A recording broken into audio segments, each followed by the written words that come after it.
All right, so the homework in the lab, they're due Thursday for this traverse stuff. So, like I said, just start on, if you got, as you're going through that homework, all I want is the computation pages. That's all I need. And then just follow the steps. They start on page 812 and just walk through and work through it. Now, one important thing on this stuff is remember to use the proper column for your angles. When you're calculating those azimuths, use the balanced angles. These ones here, don't use these ones.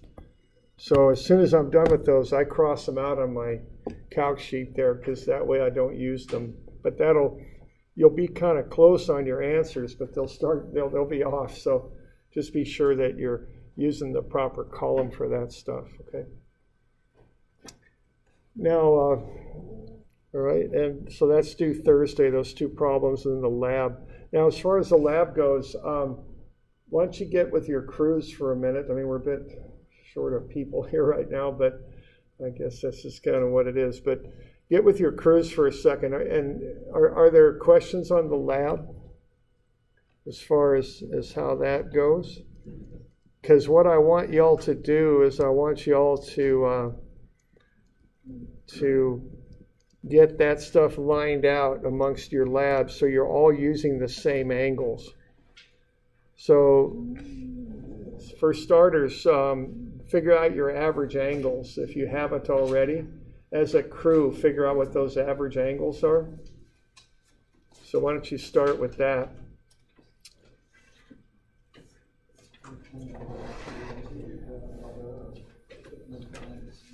And what you do there, you just take half your doubled angle, and you should be rounding that to the nearest minute when you get to your average angle. So we don't want to get down into seconds on this. It's too complicated doing the math.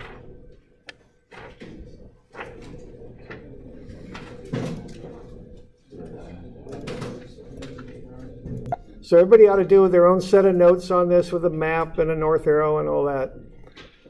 Okay, and turn in their own notes on it.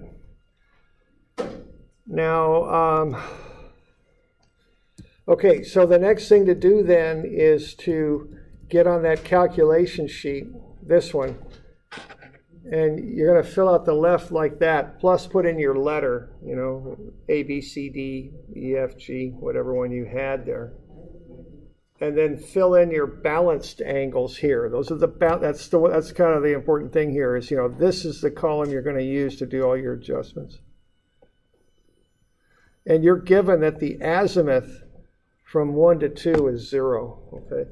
It's due north. Your beginning coordinate is 1,000, 1,000. So get your angles in there. They go here.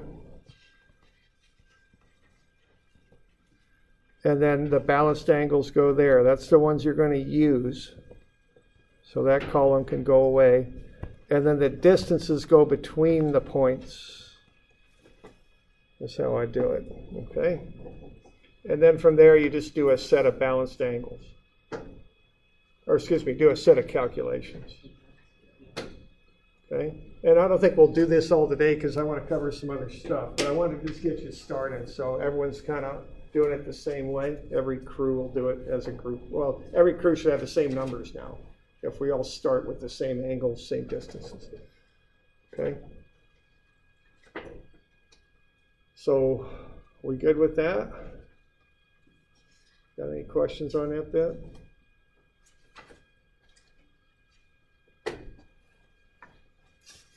Okay. So,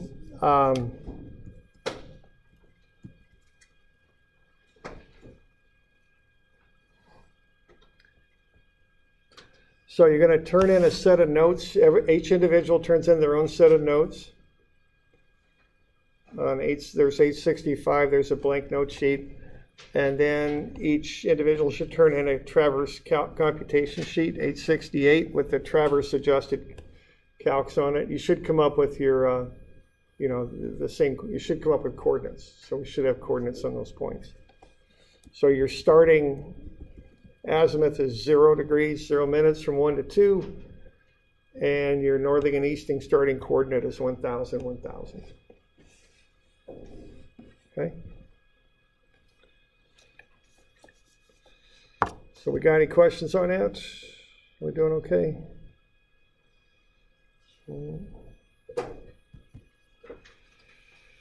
All right, so that's a bit there on traversing, okay?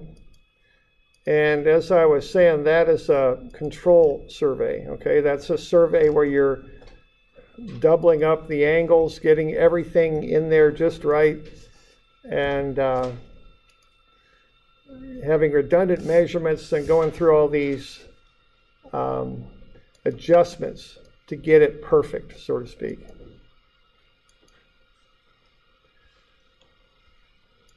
And when you're doing a project, what you do is you bring in what you call control. This is your first step in a survey project, is to get that control brought in.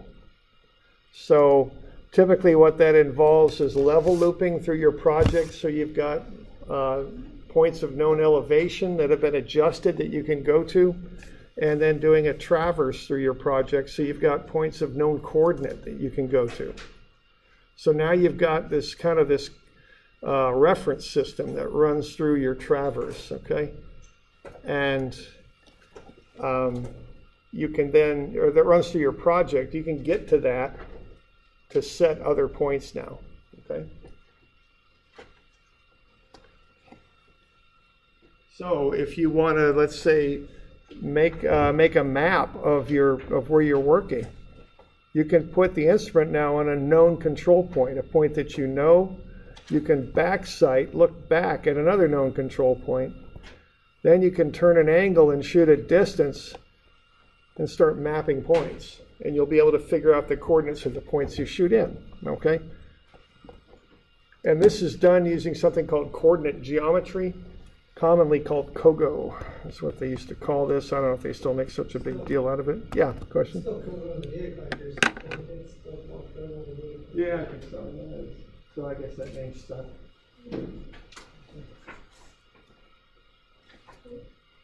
Okay. So this is called COGO, and you can do different types of surveying kind of using this. I'm on page 911 is where I'm at.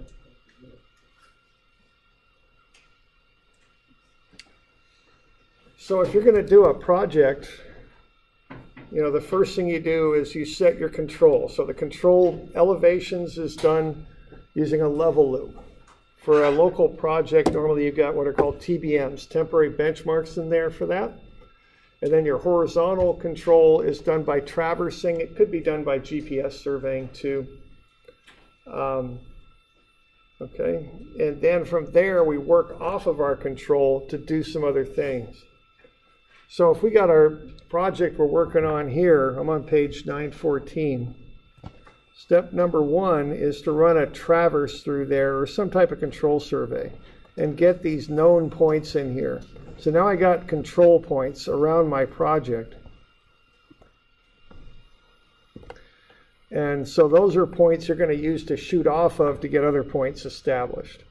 And if you ever drive around a site where they're doing an awful lot of excavation, sometimes you'll see this one cone of dirt, and on top of it is a surveyor with an instrument.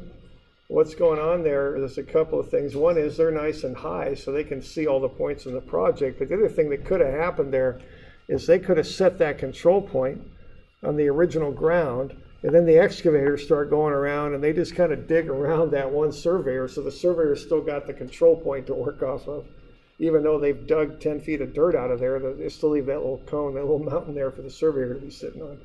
They'll be looking around, because that's the surveyor's control point. Okay. All right, so the first step then is to map the site, because if you're going to design something on a site, you got to know what it looks like. So this is the same idea as cross-sectioning, but it's done for a bigger sort of and wider area. So what you do is you set up on a control point. That's a known point. You look back at another control point. So now you could figure out the direction of that line.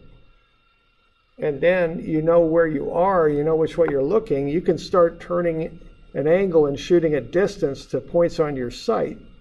And you can map up your site now because you can calculate where these points are. Okay? So step one is to do that. Okay? Then you can take that data that you mapped up, take it into the office, and the designers now have a 3D map of what's out there based on the points you've shot in. And they can start to design stuff. So they'll design the roads and the utilities, and they'll get off of their AutoCAD program or whatever program they're using, they'll get coordinates on all those points. Okay? So they got coordinates on everything, northings and eastings. So in the computer, they've got this stuff here, this pipeline, let's say. They know the coordinates. They can offset the pipeline and figure out where the offset line goes for your grade staking. This is all done in the office, see? So now they'll have this line, these two lines established, the offsets for your pipeline, like we did in the field out there when we did our grade staking survey. Okay, then they know the coordinates of that. They can then tell you, okay, if you set up your instrument on this control point, look back on this one to set this grade stake line, you turn this angle and shoot that distance to set it. So what in the old days you do, you take a piece of paper that had all the angles and distances to shoot to set those grade stake points, and you just radial them in. Nowadays you've got them all on a data collector where you can just punch them up and pull up, you know, based on whatever coordinates you're looking at, it'll come right up on your data collector, okay? So this stuff is all coordinate based. It's called COGO. So let's look at a couple examples of how you use this. What I got on 918 there is kind of a map you can use. Actually, my copy's out of order here. 917, let's have a look at that. Now the basics of this stuff is just right triangles. We did a bit of this already. But the basic relationship is you've got a distance and an azimuth. You make a right triangle out of that. You call the two legs of the triangle the latitude for the y leg and the departure for the x. That's just the terminology they use. So we got an azimuth and a distance and a latitude and a departure. And the relationships are just basic trig, right angle trig. The latitude is the cosine of the azimuth times the distance. The departure is the sine of the azimuth times the distance. Because cosine is adjacent. The latitude is adjacent to the azimuth, right there. Sine is opposite. So the departure is opposite the azimuth, right there. Okay.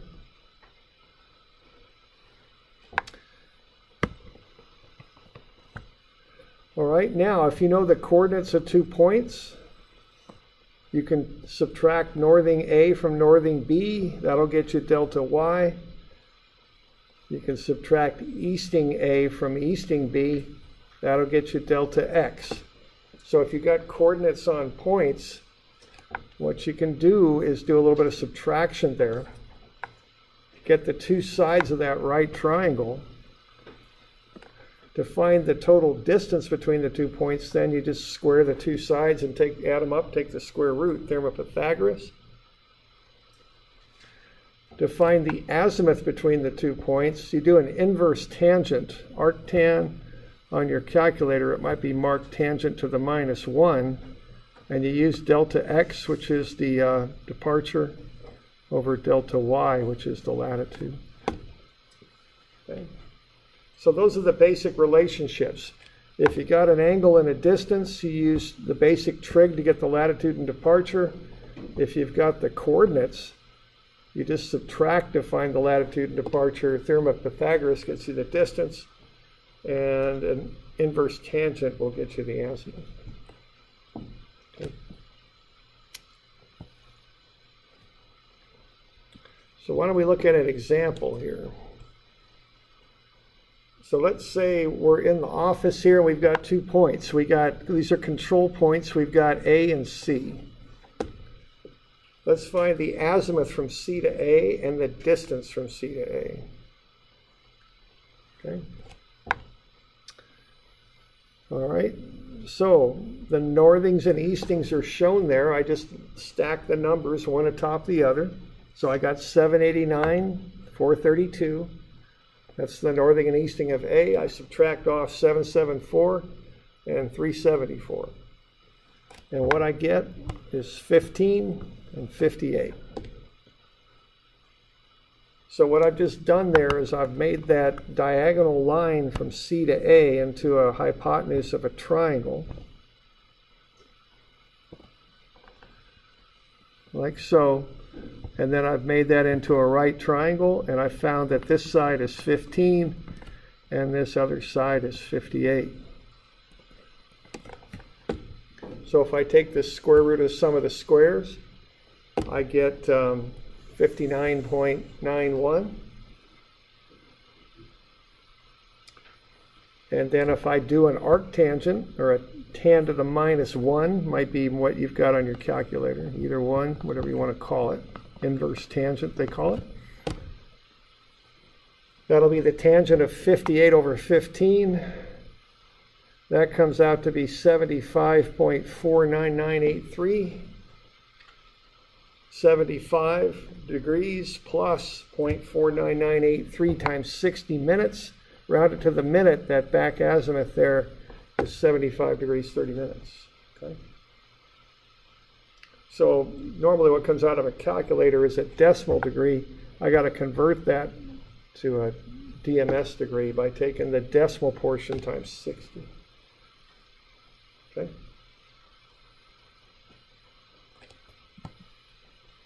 You doing okay with that? And that's just the way you do it, okay?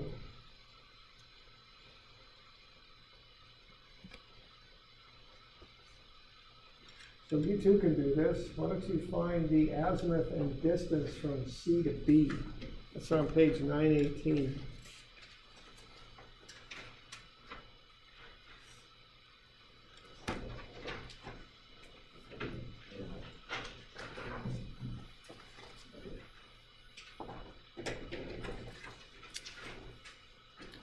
So what you want to do is make that into a triangle.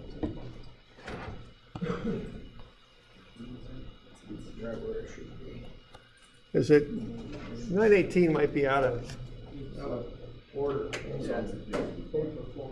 Yeah. So make that, get that CB drawn in.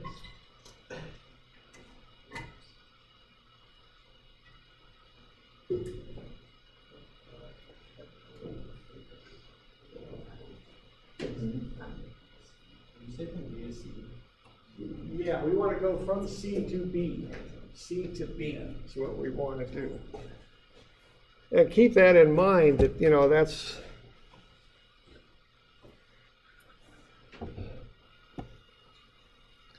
that'll be that.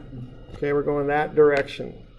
So start off by getting that right triangle filled in, okay?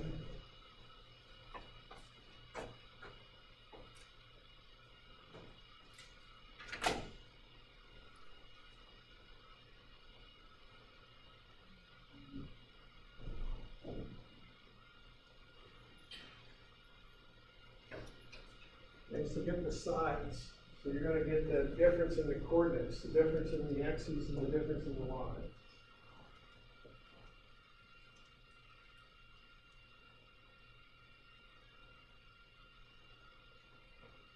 And yeah, I've got that sketch right up there for you to put that on it. You know, again, I like making pictures out of this stuff.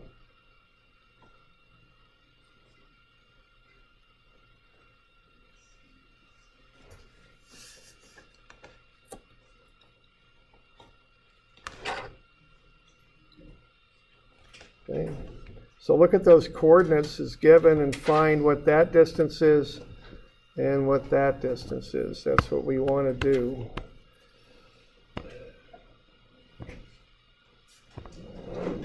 We want that one and that one.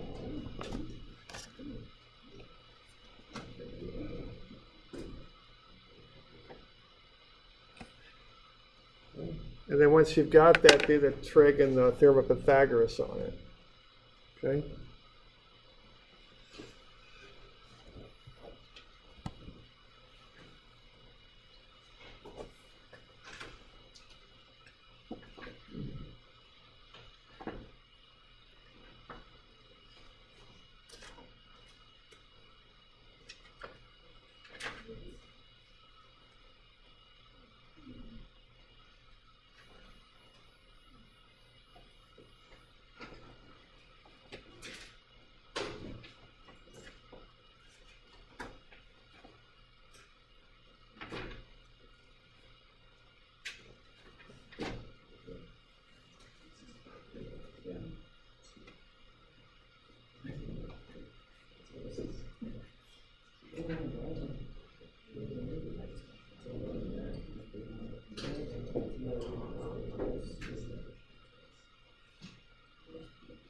So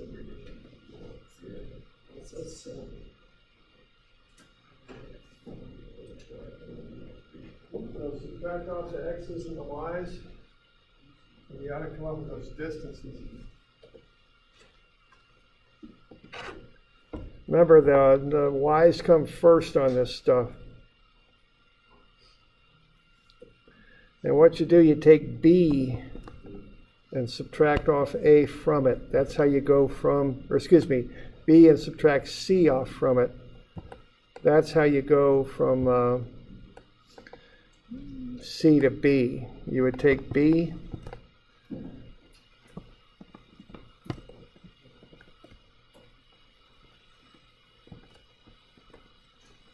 then subtract off c.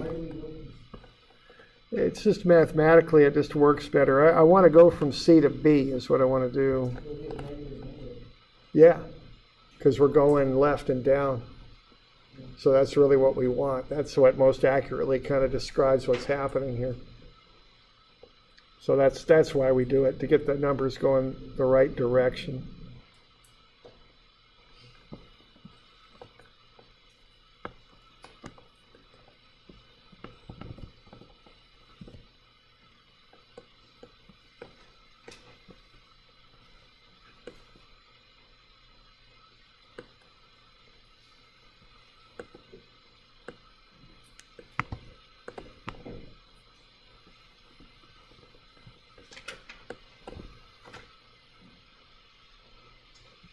And that'll get you from C to B.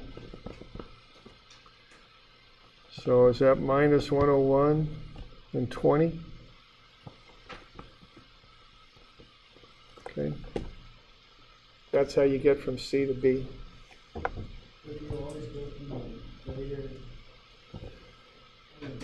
on the last page we went up. Yeah, the rule is if you want to go from C to B, you take B and subtract off C. You always flip the letters. Yeah, and it's right on the formula sheet that way too. It calls that out. So remember that. It is important to kind of get the proper direction going here. Now, it's not going to affect, it's in some cases, well, let's see, it's important, but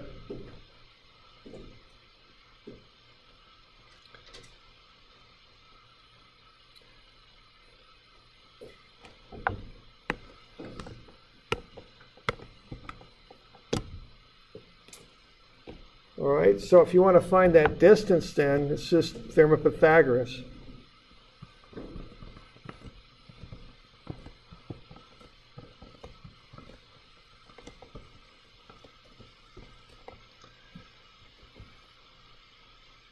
$102.96.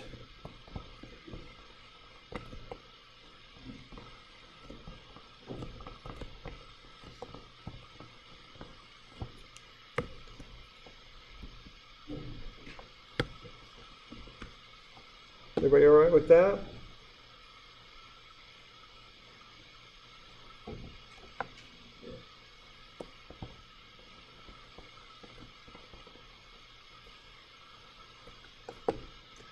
And then for the azimuth, remember to go x over y.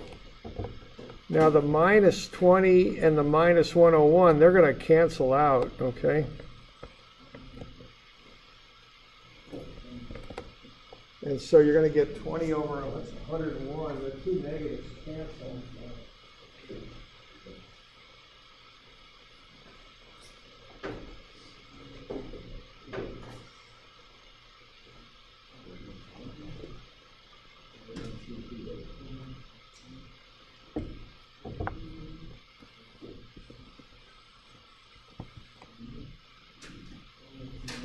Now, carry a lot of places or just keep the number in your calculator. We want accurate answers. So what I'm getting when I do that is 11.2.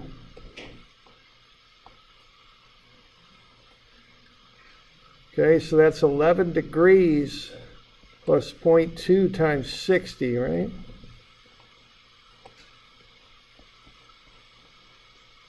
$11 degrees, 12 minutes.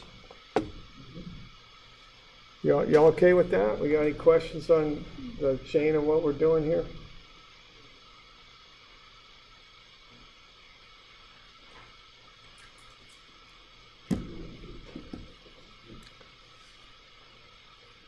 All right, so we got that. Now, the one thing on that though, is this the azimuth from B to C? Or from, excuse me, is this the azimuth from C to B?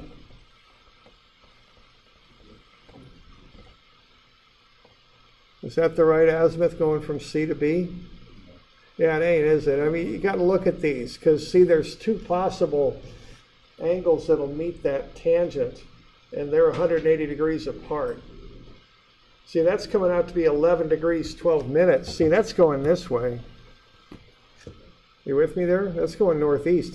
That line that I just drew from C to B, that's going southwest. So what do I do to fix it? Add 180, yeah, okay? So you got to look at these, and that's one reason to get those signs in there so you get an idea what the line's really doing, okay? So just be careful on these. Be sure you got them pointing the proper direction. Okay, so there's the distance.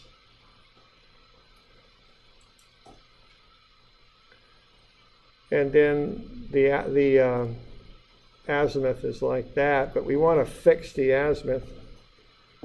So that it's really plus 180, okay?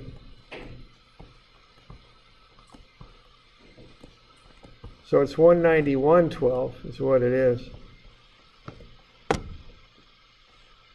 Okay?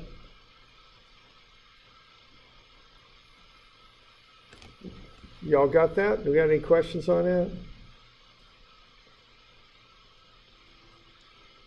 Okay.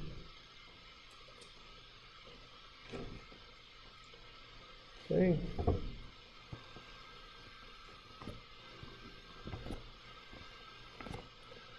All right. Now, let's figure some stuff out here. This is 191.12, right? And what was the distance? 102.96.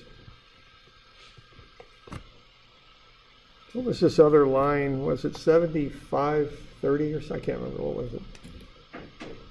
From C to A? Yeah, 75.30.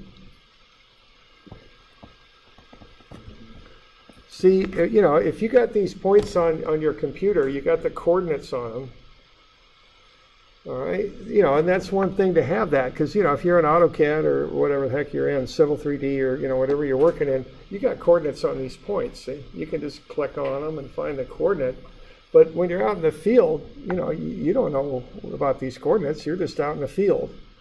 So what's going to happen here is if C and A are control points, you can tell the surveyor, put your instrument on point C, look back at A, and then they'll do that. And let's say point B is a point that we want to set. Let's say that's an offset hub for a water line or something, okay? So they need to set that hub right there. What are you going to tell them to do? Because remember, they're just in the middle of a field. If they look back at A and put 0 in their instrument, hit 0 set on A, how are they going to set B? What are they going to do?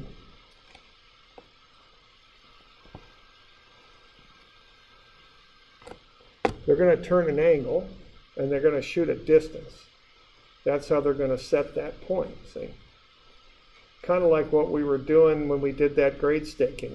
We figured out that angle to turn, and I don't remember what it was, but it was 165, or I don't know, something, whatever it was. I think it was 165, I think.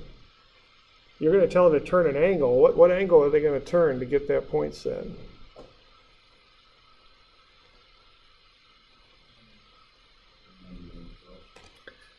That's if they were pointing straight north at 0. But they're going to set their instrument, point it at point A, and hit 0. Yeah, right. You got to take the 191.12, but you got to take away their backside azimuth. like that. And then you got to carry over 60. So 42, 5. They're going to turn a 115, 42. Is that what you're going to tell them to do? Okay.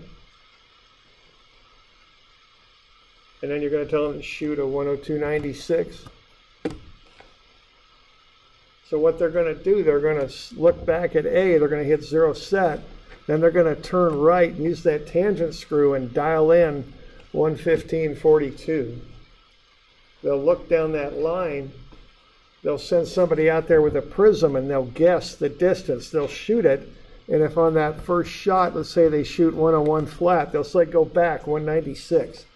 They'll have a little pocket tape and they'll pull back 196. They'll shoot them again. They probably won't be right on it, but they'll be close. And the term I'd use is wiggle in. They'll kind of keep shooting until they get it. Okay, and they'll have a tolerance. Maybe they'll give them 100th or 2 when they're setting it. Okay. So that's kind of what happens when you're surveying. You got this kind of stuff in the field, stuff in the office. In the field, you map and you lay out, but you really don't know quite, where you are. You're just in a field. You set up on control points, shoot in the new points to map them, and then turn these angles and shoot distances to set them. Okay? And, Joe's not here right now, but when he was working, he had a robotic instrument set up here, and he'd walk around with a stake bag and a prism, and the robotic instrument would track him. He had a data collector where you could tell me where point 52 is. It would be a hub, and it'd turn over to him, and he'd kind of wiggle in and get that distance and set the hub, okay, based on his robotic instrument. Now, you could do it with GPS, too, like what we did, You got the coordinates right on the GPS. You can say to the GPS, find me point 52. It'll point you how to get there. You wander around and, set it and put the hub in and then shoot the elevation and do that, So that's kind of how this stuff works. You got this kind of interplay between field office. Data you get from the field, make a map in the office, design the stuff in the office, get the coordinates, tell the people in the field how to set all the points, and back out they go and they set it. That's kind of how it works. Okay? So if you're going to do this kind of work, you want to know how to do this stuff in the field, but you want to work your way to the office too, because when the construction season's over, they'll send the people in the field home, but the office people, they're kind of, they stay around a little more. So it's good to know how to do both. All right. So why don't we take a break here if we're good? Are we doing all right? Okay. We'll take 10 minutes here, and then we'll look at some other aspects of this. Okay.